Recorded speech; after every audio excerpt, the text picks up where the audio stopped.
vez más, damos gracias, muchas gracias al Señor, porque Él es el que nos permite tener este encuentro, abriendo su palabra, meditando en ella, agradeciendo que Él nos dé la gracia de poder entenderla y nos permita, por medio de su Espíritu, llevarla en nuestro corazón a fin de que esa palabra transforme y dé fruto. Hoy queremos agradecer al Señor. Hoy queremos una vez más contar que son grandes sus maravillas. Y hoy el Señor nos trae a un versículo muy importante, cuya verdad es muy importante. Y no es porque las otras verdades que vienen de Dios todas son importantes, pero esta para este tiempo tiene realmente una relevancia muy grande. Voy a pedir que todos nosotros leamos el Salmo 4, versículo 6, para que a partir de este salmo podamos hacer lo que Dios quiere en este momento. Salmo capítulo 4, versículo 6. Muchos son los que dicen: ¿quién nos mostrará el bien? Alza sobre nosotros, oh Jehová, la luz de tu rostro. Padre, una vez más nos exponemos a tu palabra. Esa palabra que dice tú mismo dices de ella que la exposición de tu palabra nos hace sabios, hace sabio al sencillo. Queremos tener hoy la actitud de hombres, mujeres, jóvenes, niños sencillos delante de ti, de forma que tu palabra entre, penetre, abunde, crezca y traiga fruto, Señor, fruto para nuestro bien y para los que nos rodean y para el mundo que también necesita de ti. Hoy te pedimos que esta palabra sea fijada por medio de tu Espíritu Santo y lo pedimos en el nombre de Cristo Jesús. Amén, amén. Fíjese que el tema de hoy, fijémonos, está basado justamente, o estamos repitiendo la pregunta del Salmo 4, versículo 6, que dice: ¿quién nos mostrará el bien? ¿Quién nos mostrará el bien? Es una pregunta abierta que requiere una respuesta. Y en la medida en que el Señor nos vaya llevando, estaremos mirando cuán importante es que tú y yo nos hagamos esta misma pregunta hoy. Que nuestra familia haga esa pregunta, que nuestro vecindario, ciudad y el mundo haga esta pregunta. Perdón. Fíjese cómo empieza. Muchos son los que dicen, ¿quién nos mostrará el bien? Y el salmista David toma este decir. Era una pregunta que se estaba moviendo en su tiempo. Y él está diciendo, muchos dicen. Al nosotros poner atención en esto, inmediatamente nos damos cuenta que al decir muchos, está hablando de cantidad. Muchas personas estaban inquietas. Muchas personas estaban repitiendo esta pregunta. De su interior salía una necesidad de saber la respuesta. Era una necesidad conocer cuál era la solución a esta pregunta que les inquietaba. ¿Quién nos mostrará el bien? Partiendo de allí, entonces, ¿quién nos mostrará el bien? Nosotros queremos enfocarnos, o quisiera invitarlos a que nos enfoquemos en dos aspectos. El número uno es, cuando muchos en algún lugar, en alguna época de la historia, se preguntan, se hacen preguntas, es porque desconocen. Y en este caso, al decir muchos, ¿quién nos mostrará el bien? Muchos desconocían el bien. Algo había pasado en ellos que no sabían la respuesta. No tenían contacto con el bien, aunque es importante decir eso, que quizás lo habían escuchado, o quizás, vamos un poquito más atrás, quizás sí lo habían conocido en algún momento, pero ya en ese momento, en el momento en que hacen la pregunta, ya no es parte de su experiencia. ¿Lo olvidaron? No, ellos están diciendo quién nos mostrará el bien. O quizás lo habían oído de otra persona o de otras personas. Tenían el conocimiento de que el bien existía y de que el bien reportaba beneficios, reportaba bendiciones, que cuando una persona o una familia o una comunidad, ciudad o mundo no tiene, no practica el bien, algo muy grande ocurre. Hay una carencia grave y esta carencia exime a las personas de poder recibir los frutos naturales, las consecuencias naturales de ser personas que hacen el bien. Esto nos lleva, y quiero tomar la palabra mostrar para que veamos cuán importante es todo lo que esta pregunta está haciendo, los muchos que se hacían esta pregunta, es que mostrar significa indicar, significa enseñar, significa señalar, significa explicar y, entre otras acepciones, significa evidenciar. Y lo que esto nos dice es que no es solo que el bien debe ser explicado, enseñado, mostrado, no solo debe ser conocido, sino que ese bien debe ser evidenciado. Tiene que dar frutos.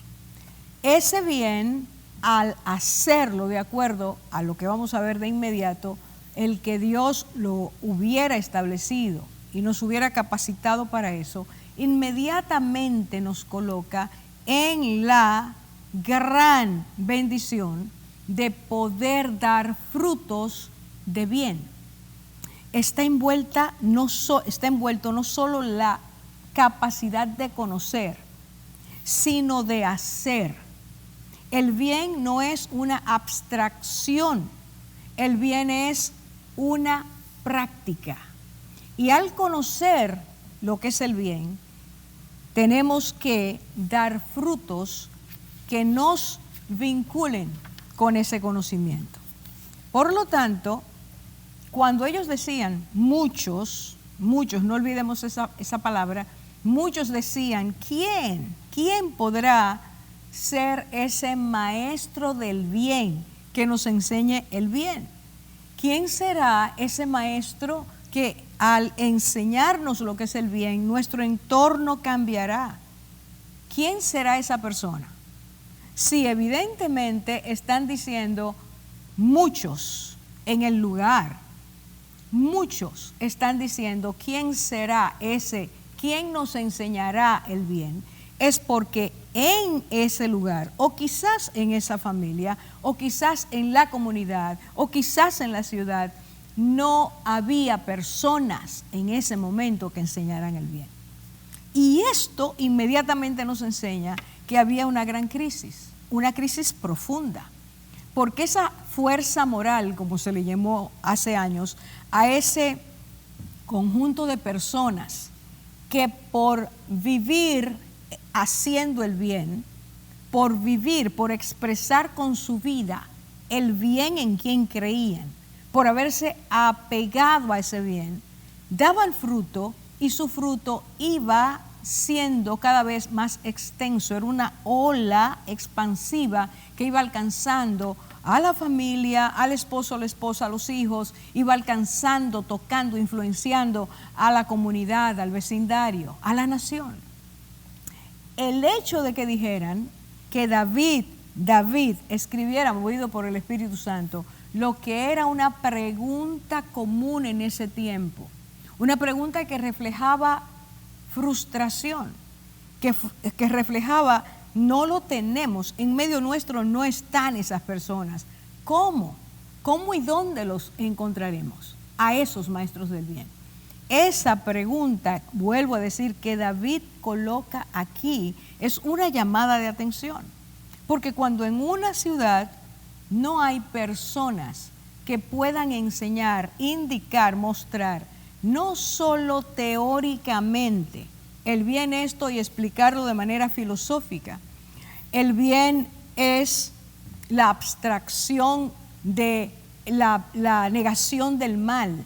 Bueno, ¿y qué es el mal? Bueno, el mal es la negación del bien. Y pasarse el tiempo dando vueltas a esto sin llegar a una conclusión, a una respuesta vital, necesaria, era lo que David estaba tratando de hacer para él mismo responder lo que es el inicio de que puede calmar la necesidad de este conocimiento. Estas personas están diciendo, no tenemos por aquí a nadie que nos enseñe lo que es el bien. Qué horrible, qué triste, qué frustrante cuando se llega a ese punto, porque esas personas son las que se levantan para hacer una especie de muro moral, porque justamente esta pregunta de eso se trata. Es una pregunta moral que necesita una respuesta moral y espiritual. Cuando las personas no tienen eso en su medio, crecen generaciones sin un contexto de lo que es el bien, acostumbrados en el proceso del desarrollo de su crecimiento en todas las áreas, acostumbrados a que lo que se ve, lo que se olfatea, lo que se hace, lo que se mira es ausencia de bien. Y lo que se entiende que rodea termina siendo lo normal. Lo normal se establece como algo natural, cuando realmente lo que está ocurriendo es que hay una ausencia del modelo de lo que es el bien. Las personas no entienden. Y al ver cuando alguien se levanta o se levantara diciendo y haciendo lo que es el bien, enseñando lo que es el bien, hubiera un rechazo, hubiera una resistencia, porque se entiende que el bien, lo bueno, para decirlo más claro, las acciones que se hacen, los comportamientos, conductas, emociones, pensamientos, actitudes, maneras de pensar que se tienen, se comprende, se da por sentado que eso es bueno, aunque reporte todas las maldiciones, inconvenientes, enfermedades emocionales, espirituales y físicas que conlleva el vivir totalmente en desacuerdo con lo que es hacer el bien.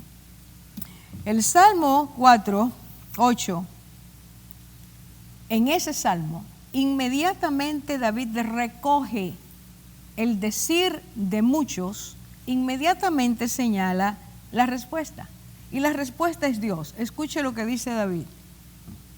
Alza sobre nosotros, oh Jehová, la luz de tu rostro. Voy para atrás.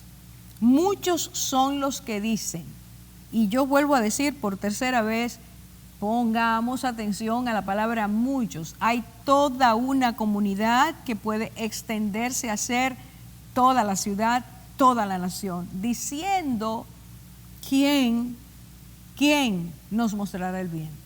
David responde, alza sobre nosotros, oh Jehová, la luz de tu rostro. Y está diciendo, es Dios. Es Dios el que puede sacarnos de esta oscuridad.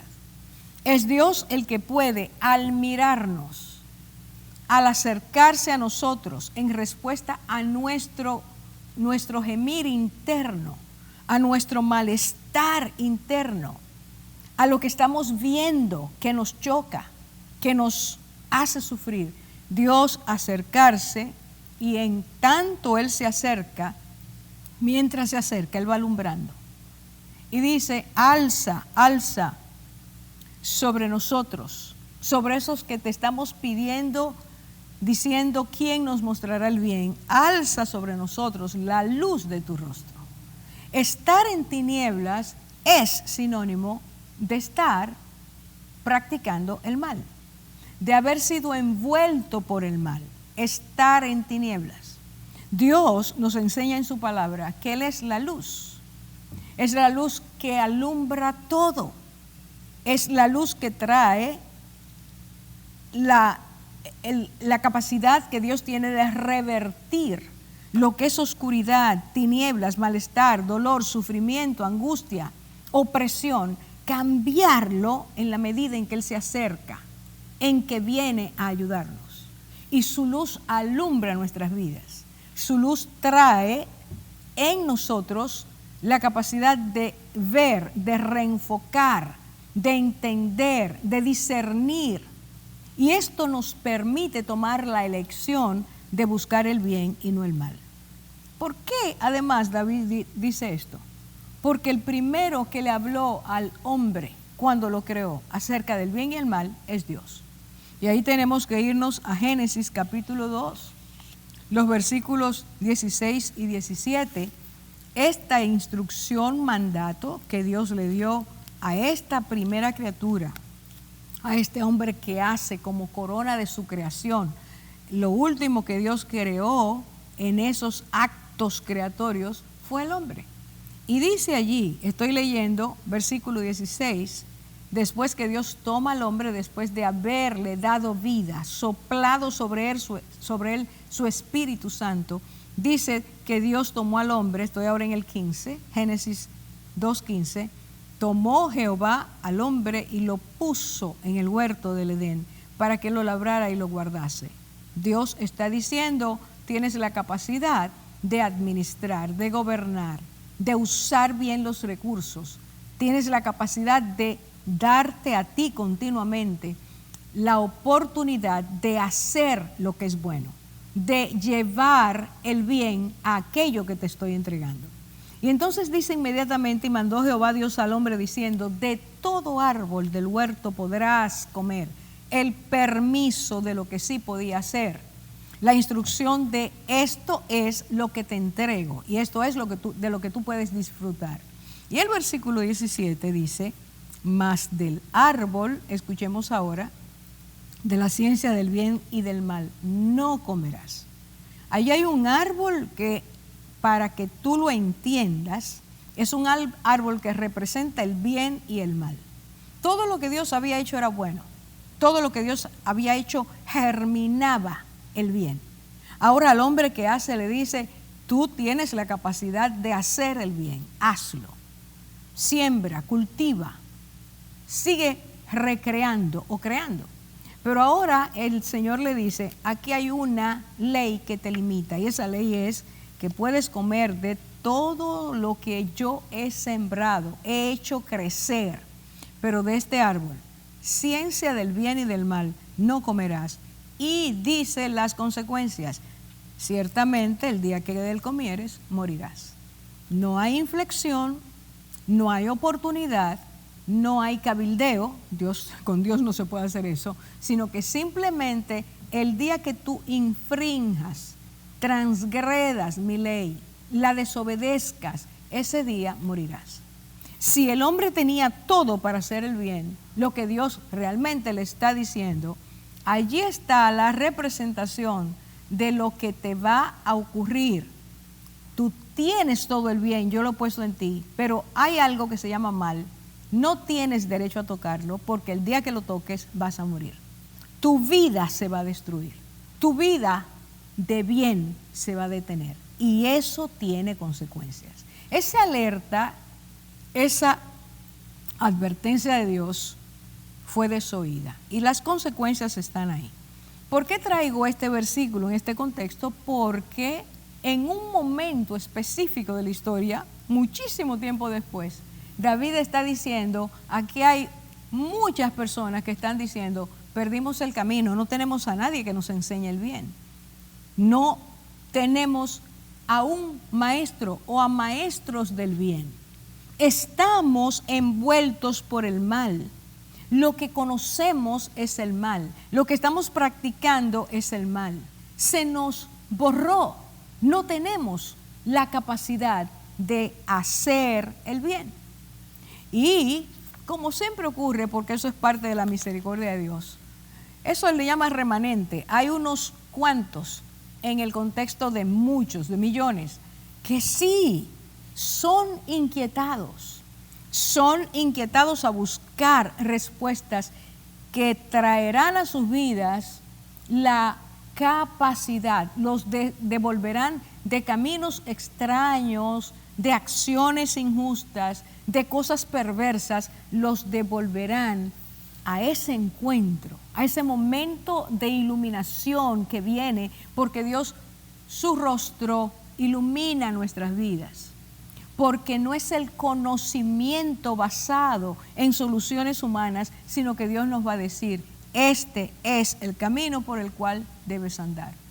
Y esa luz del Señor trabaja desde lo más profundo de nuestro ser, alumbra el alma, alumbra la conciencia, alumbra la voluntad, alumbra nuestros razonamientos y nos vemos de repente ya no en una encrucijada, sino teniendo respuesta, solución a algo que nos ha estado inquietando, porque estamos conscientes de que el mal produce muerte, de que el mal divide la familia, rompe el matrimonio, de que el mal hace a los hijos desobedientes y rebeldes, de que el mal coloca una nación boca abajo y aquello que debe ser bueno se establece como algo malo. Se le da un giro y las personas empiezan en esa desfiguración a creer que caminar bien es malo y caminar mal es bueno. En esa inversión de lo que hoy le llaman valores, la palabra le llama principios, virtudes, esa inversión de la ley de Dios, ese decir a Dios, no queremos tus caminos, en ese desvinculamiento, rompimiento, muchos empiezan a darse cuenta de que no es esa la vida que dentro, en lo más profundo se anhela, sino que es algo deformado y que deforma, que es algo malo y que implica frutos malos. La pregunta, la gran inquietud en medio de esa crisis es que no hay personas que sean como un muro, como un vallado, como una fuerte ciudad amurallada, que nos sirvan, que ellos nos sirvan de amparo para nosotros haciendo lo que dicen, viendo lo que hacen, nosotros lo hagamos. ¿Qué es lo que pasó? Que cuando Dios creó al ser humano, lo hizo con capacidad para hacer el bien y desechar el mal. No lo conocía, pero sabía que porque Dios había dicho, no comes de esto, te vas a intoxicar y dañar, el mal va a hacer daño a tu vida. Era suficiente porque eran personas creadas a la imagen de Dios sin contaminación. Y elegir el mal por estar capacitados, entonces quiere decir que harían lo apropiado. Hacer el bien es eso, hacer lo apropiado, hacer lo adecuado, hacer lo que es agradable, hacer lo que es excelente, hacer lo que es justo, hacer lo que es recto, hacer lo que es honroso, hacer lo que trae bendición y beneficio a nuestras vidas, porque el bien produce bien, es el mal el que produce mal. Esta capacidad tan grande que todo ser humano tiene fue dañada por el pecado. La desobediencia, la transgresión a la ley, el traspasar el lindero puesto por Dios, lindero para evitarnos el mal, al quitar ese vallado, al decir no lo queremos, vino a nuestras vidas en lugar de una buena elección, una mala elección. Y es por eso que practicamos el mal permanentemente, no hacemos el bien. Puede ser que alguna vez hagamos una buena obra, pero eso no quiere decir que de nosotros sale el bien siempre. Estamos contaminados por el pecado. Y entonces, porque Dios nos hizo capaces para hacer el bien, Él puso en nosotros una conciencia que nos recuerda continuamente, eso no está bien, no lo hagas, alerta, envía señales, está dentro de nosotros, en lo profundo de nosotros, nos dio razonamiento, capacidad para decir, he visto, aunque yo no he hecho eso, que aquellos que lo hacen, estas son sus consecuencias. Razonamos para tomar entonces decisiones. Y es por eso que nos dio voluntad. La voluntad nos permite poner en balanza y tomar la última acción. Esa acción que dice, el mensaje claro es, elegí el bien y deseché el mal. Claramente en la palabra de Dios, Romanos capítulo 2, versículo 14, dice algo sumamente importante. Porque allí está hablando de esa pregunta que se levanta siempre, bueno, y aquellas personas que no conocen la ley de Dios, ¿cómo van a ser juzgadas si no tienen ese conocimiento? Estoy en el capítulo 2 de Romanos y leo estos dos versículos. Dice el 14, porque los gentiles, es decir, aquellos que no recibimos la ley de Dios físicamente, escrita, no la oímos. Dice, porque los gentiles que no tienen ley hacen, y aquí empieza lo interesante, hacen por naturaleza, eso quiere decir de forma natural, sale, brota, sigo diciendo, hacen por naturaleza lo que es de la ley, es decir, hacemos lo que la ley dice, aunque nosotros no hayamos tenido la ley. Hay dentro de nosotros, y ahora dice, versículo 15, mostrando la obra de la ley escrita en sus corazones. Oh, Dios puso en nosotros su ley escrita en ese punto de su imagen que refleja nuestra manera de pensar, nuestro razonamiento, refleja nuestras emociones.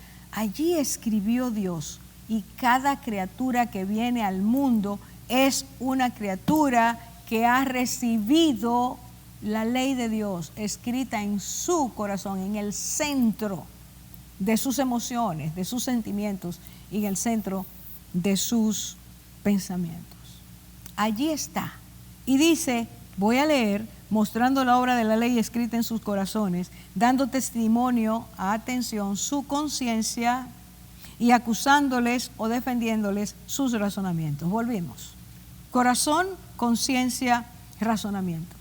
Está hablando del ser humano, de la parte interior del ser humano. Allí en el centro, en el núcleo, allí está la ley de Dios escrita. Y aunque el ser humano no haya nunca leído o haya oído lo que dice la ley está en nosotros. Dios la puso allí. Es por eso que de forma natural, aún en el punto más recóndito, allí hay un ser humano que tiene una vida bastante extraña, sus costumbres son extrañas, pero sabe que no debe matar, sabe que eso tiene un costo, sabe que tiene unas consecuencias, sabe que no debe robar, sabe que eso tiene un costo y consecuencias. Y cada uno de los mandamientos de Dios puesto en su ley luego, cuando le entregó al pueblo de Israel, está en el corazón tuyo y mío. Dios lo colocó ahí.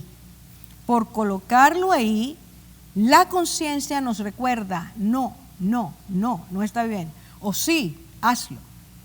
La conciencia nos hace ver luego que si lo hicimos mal, activa nuestro razonamiento y sentimos el malestar, sentimos la culpa. Todo lo que tenemos está abogando para que siempre elijamos el mal. Está convenciéndonos de la necesidad de que el mal sea desechado y el bien crezca, abunde, dé fruto, para que no tengamos que decir, no hay nadie en este lugar que nos enseñe el bien. Si vemos al militar, está mal. Si vemos al policía, está mal. Si vemos a los gobernantes, están mal. Si vemos nos vemos a nosotros como esposos o como padres o como hijos o como empleados, estamos mal. Esta crisis era la que estaba viviendo David en ese momento. Por eso dice, muchos son los que dicen, al llegar a ese otro extremo de maldad, la pregunta surge, pero es que ¿quién puede enseñarnos lo contrario? ¿Quién puede enseñarnos el bien? Dios activa, su cercanía activa la necesidad de que busquemos cambiar nuestra manera de ser, nuestra manera en primer lugar de pensar, de creer, de ser, de actuar, de sentir. Dios quiere un cambio, pero ese cambio no viene a menos que tú y yo digamos, ¿quién nos mostrará el bien? Llegamos ya al punto en que el ser humano no puede hacerlo, no puede ejercerlo, no tiene rutas que le indiquen que ese es el camino. Ha olvidado los decretos de Dios, ha callado el razonamiento, ha callado la conciencia, ha callado la ley escrita en el corazón. Y en medio del caos, de la crisis, del desenfreno, de la maldad, de la violencia, de los abusos continuos, hay voces que se levantan y dicen, ¿quién nos enseñará el bien? Yo quisiera poner algunos ejemplos prácticos para que nosotros veamos en contexto qué es lo que estos muchos querían que ocurriera en su entorno. Vamos a poner esto al día de hoy. Y es que, por sus grandes beneficios, Dios quiso que la ley que el hombre por su pecado había acallado dentro de sí, quiso darle a Israel esa ley como constitución, para que ese pueblo que él había sacado de la esclavitud, que había sacado de un comportamiento continuo de maldad, y hago un paréntesis, si usted se va a Levítico 18, Dios dice, cuando entres a la tierra prometida, no harás como hacías en Egipto, lo estaban haciendo mal, ni vas a hacer como hacen a la tierra que te llevo los cananeos. En ninguno de los dos modelos había bien. En todos estos modelos, comportamientos civiles, nacionales, había daño. Porque el pecado, insisto, nos quitó, nos borró, puso un manto sobre la ley escrita en nuestros corazones. Y aunque la conciencia sigue diciendo, no está bien, la callamos al punto de, y uso las palabras de la palabra de lo que Dios dice, al punto de cauterizarla. Ya no sentimos. Hacemos lo que sea y no sentimos. Porque lo único que buscamos es nuestro propósito. Nuestro bien es el mal. A ese punto hemos llegado al punto de encallecer, de insensibilizar nuestro razonamiento, nuestra conciencia, nuestro corazón. ¿Qué es lo que nosotros vivimos hoy? Algunas noticias nos pueden decir qué es lo que estamos viviendo. Y empiezo con una noticia que tiene que ver con el mandato, honra a tu padre y a tu madre. Ese es uno de los mandamientos que Dios nos da. Honrarlos quiere decir reconocer que son nuestros padres, darles la honra, el lugar, el cuidado, la protección que ellos necesitan. Y si no necesitan cuidado ni protección, seguir viéndolos, aunque estemos niñitos, aprender que a ellos Dios les entregó el privilegio de traernos al mundo, de cuidarnos, de protegernos. Aunque muchos, por lo que estamos hablando en el día de hoy, muchos padres no estén haciendo eso. Dios dio un mandato. ¿Y qué es lo que nosotros vemos? Si es honrar a padre y madre, estamos hablando desde que aprendemos a saber quiénes son hasta el día que morimos, tenemos que honrarlos. Yo voy a leer una noticia que tiene que ver con actitudes, comportamientos, acciones, hechos que han surgido o se han potenciado en este tiempo. Esta que voy a hablar, esto que voy a decir, tiene que ver con una declaración que hizo la señora Angela Merkel ante el rumor y la manipulación y el trato totalmente cruel que surge cuando la pandemia es declarada, de que había que dejar morir a los ancianos para darle vida o permitirle la vida a los jóvenes y que, segunda cosa, para recuperar la normalidad era necesario, la normalidad tras el virus, era necesario que los ancianos permanecieran encerrados. Esta señora dijo lo siguiente, voy a leer sus declaraciones. Ella dijo, aislar a los ancianos o encerrarlos, o encerrar a nuestros mayores para volver a la normalidad es inaceptable desde el punto de vista, escucha ahora, ético y moral. ¿De qué se trataba la pregunta que David recogió y la escribe en el Salmo? Una pregunta ética, una pregunta moral, una pregunta que tiene respuesta espiritual. Por la dureza del corazón, el mal imperaba en lugar del bien. Esta señora dice, ante esto que se está propiciando, propugnando, empujando, es inmoral. No es posible que se tome una medida para traer a la tierra, al mundo, a una supuesta normalidad, no tomando en cuenta las necesidades de los ancianos, sino segregándolos. Este abuso está en contra del mandamiento de Dios, que dice, honra a tu padre y a tu madre. Quizás todos los ancianos no son padres o madres, de alguna forma sí lo han sido. Y han terminado sus vidas y es necesario que sean cuidados y guardados, porque esto es hacer el bien. ¿Cuáles son las personas? ¿Qué clase de conciencia, de razonamiento, de voluntad tienen aquellos que maquinan, que entienden necesario que estos ancianos sean totalmente desaparecidos de la tierra? Honra a tu padre y a tu madre es cuidarlos. Y voy aquí a leer una noticia que ocurrió aquí en República Dominicana durante el mes de abril. Y eso quiere decir tiempo en que todavía los efectos del virus estaban y están sobre nosotros. Y dice lo siguiente, joven mata a su padre en Santiago. Su padre necesitado, un anciano, fue simplemente eliminado, la vida le fue arrebatada por su propio hijo.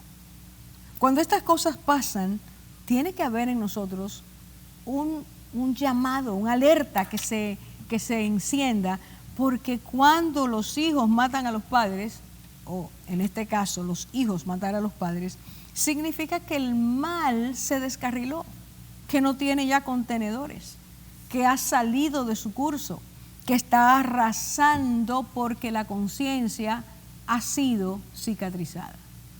Y el resultado de tanta violencia, de tanta promoción de la violencia, de educar a los niños exponiéndolos a la violencia cuando muchísimos experimentos dicen cuán dañino es. Y no tenemos que ir a experimentos, simplemente la vida diaria nos lo enseña. El que aprende a comer violencia termina siendo violento. Se rompe el marco interno que nos hace rechazar la violencia. Aquí este hijo simplemente arrebata la vida de su padre porque entiende que no era necesario. Vayamos al mandamiento que dice, no robarás. Dios dice, no le quites a tu prójimo lo que es su propiedad, lo que le pertenece. No se lo quites. No robar es un mandato muy específico. Por supuesto, el ser humano se ha acostumbrado a robar de muchas maneras. Se roba amor, se roba integridad, se roba confianza, se roba el tiempo, se le roba a Dios, se roba de muchas maneras. Ahora el Señor dijo, no robarás, y eso incluye todo lo que tiene que ver con quitar al otro su propiedad o aquello que merece recibir. Fíjese, en medio de este problema mundial, pero problema nuestro, porque voy a poner una noticia de aquí, dice la noticia, atracos a la luz del día, calles vacías y poco patrullaje son aprovechados por asaltantes en Santo Domingo Este. Atracos, robos, despojamiento de lo que tiene el prójimo para apropiarlo. No hay límite. Eso se hace en cualquier momento, a cualquier hora. Aún estado de queda está este problema.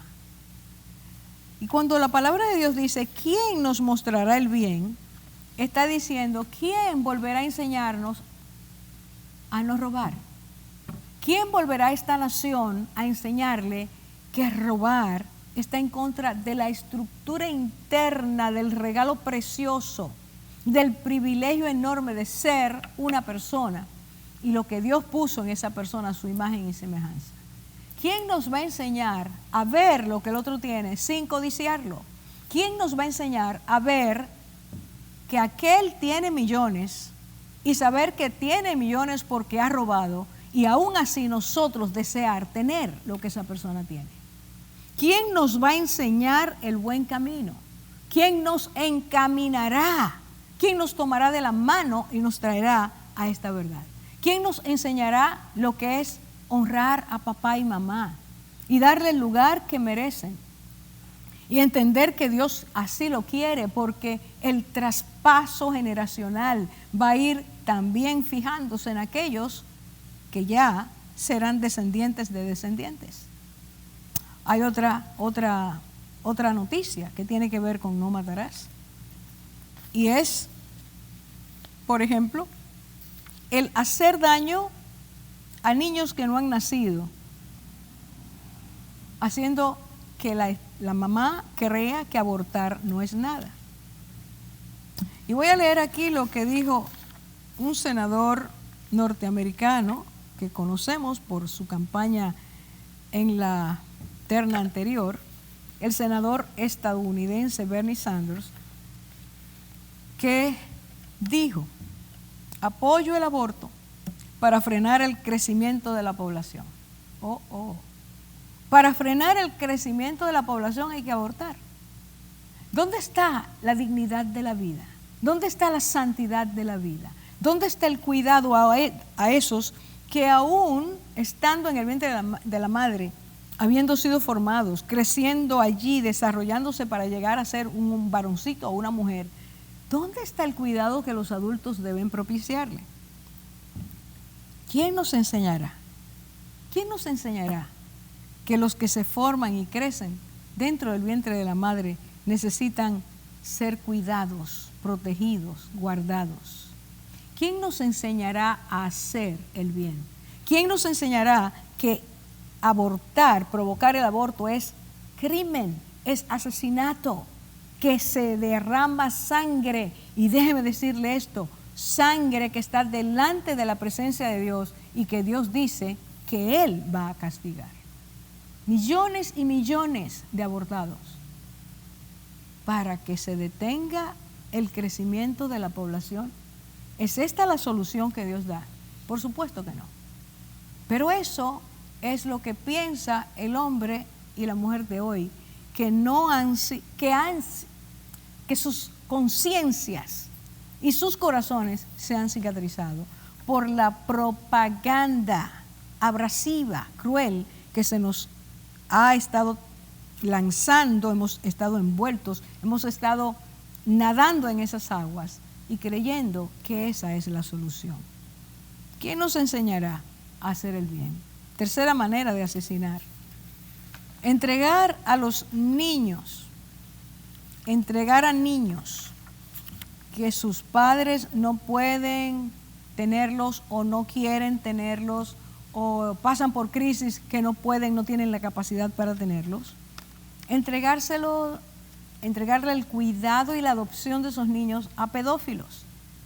Acaba de destaparse, y es que se está destapando, no tengo el tiempo para hablar de la otra gran situación que se ha producido en las Naciones Unidas, pero las autoridades alemanas han reabierto algo que se había cerrado, y es que durante mucho tiempo, 30 años, un experimento llamado el experimento Kendler, el apellido del psicólogo que trabajó con esa creencia y esa vertiente, este experimento dio lugar a que niños que eran tomados como adoptados se les entregara a personas conocidas, porque esa era su vida, personas pedófilas, personas que se enamoran de niños para vivir y hacerle daño y distorsionar la vida de esos niños.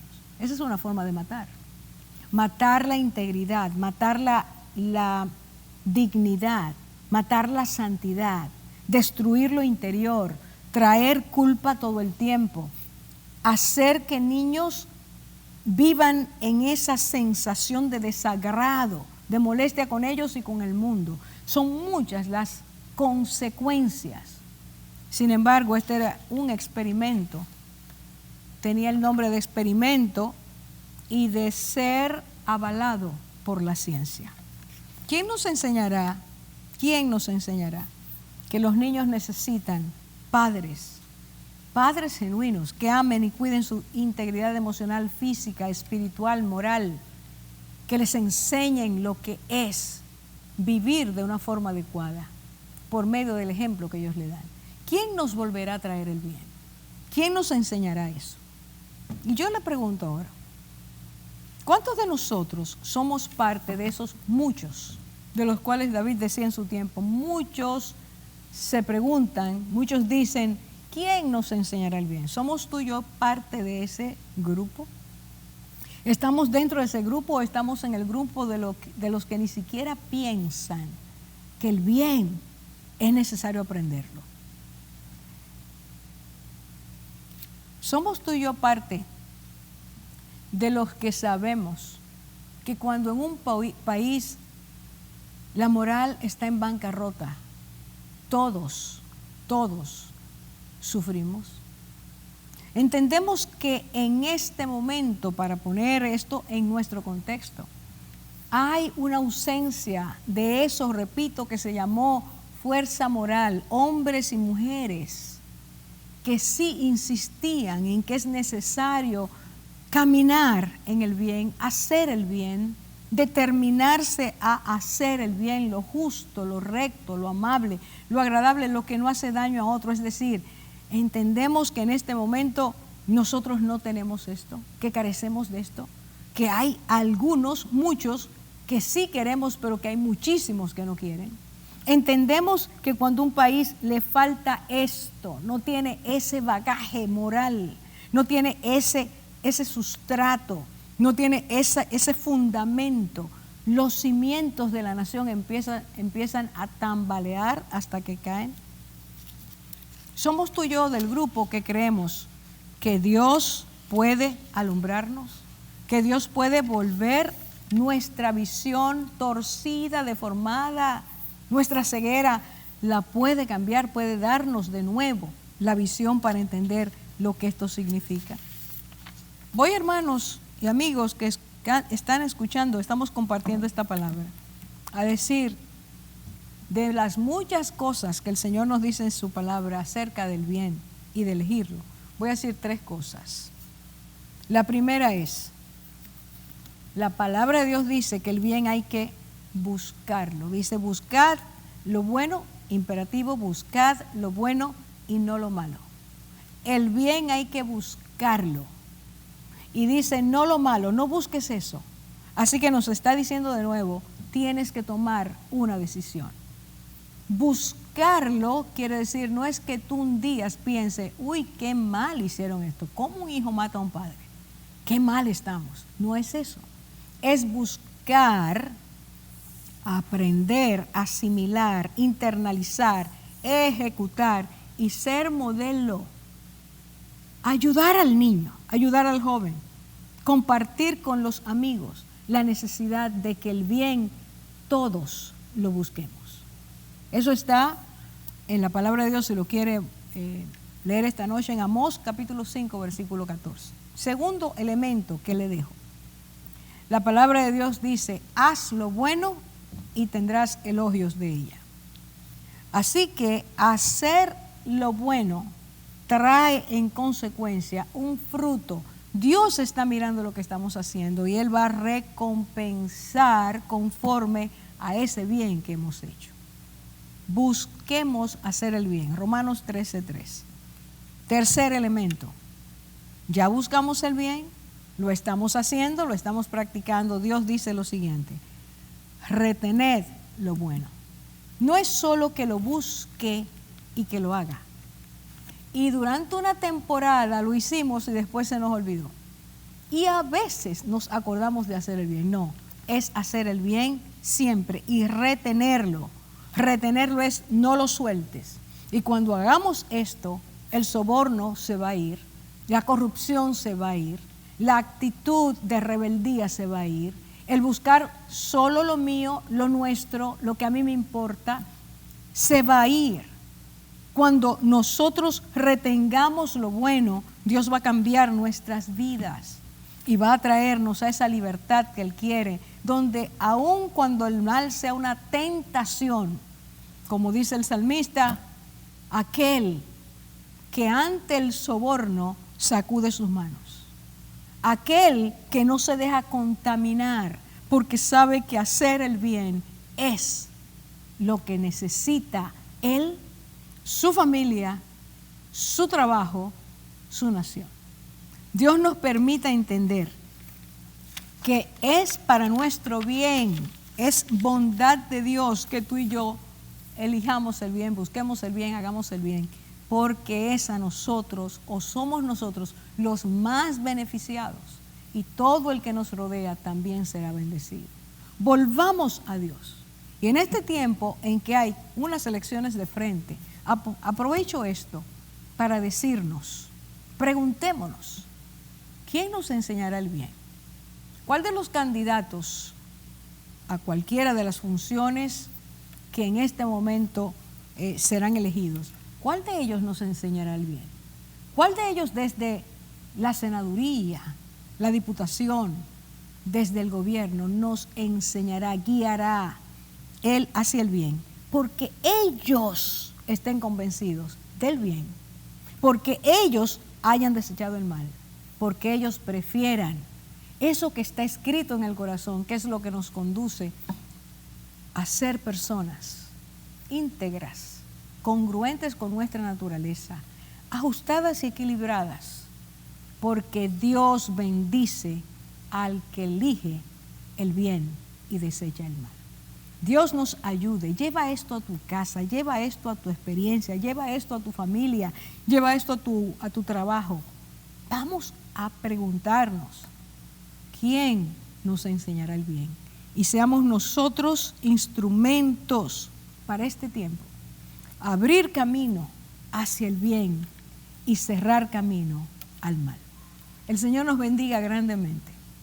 Les saludamos desde aquí, cada uno de los hermanos que labora para que tú y yo estemos en este tiempo alimentándonos ante Dios: Guillermo Sanabia, Carlos Martínez, Nicauris Concepción.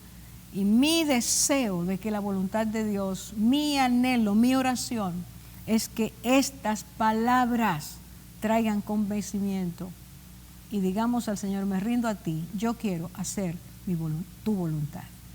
Oramos, Señor, en esta hora, despidiéndonos y dándote gracias, como te dimos al principio, de que nos permitas y nos hayas permitido abrir tu palabra, escuchar, Señor, tu voz, voz poderosa, voz inefable, voz que no tiene error.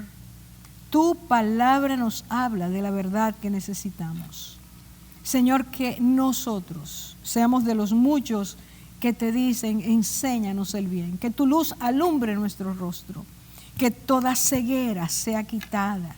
Señor, que no haya en nosotros torpeza, sino sabiduría, que no haya en nosotros dudas, sino verdad, que no haya en nosotros doblez, sino firmeza, que no haya en nosotros componendas con el mal, sino integridad para hacer el bien. Guárdanos, ten misericordia de esta nación. Oramos diciéndote: oh Señor, líbranos de revolución y bendícenos con reforma y transformación. Eso necesitamos en este tiempo. En el nombre de Jesús te lo suplicamos. Amén. Amén. Muchas bendiciones, hermanos. Muchas bendiciones.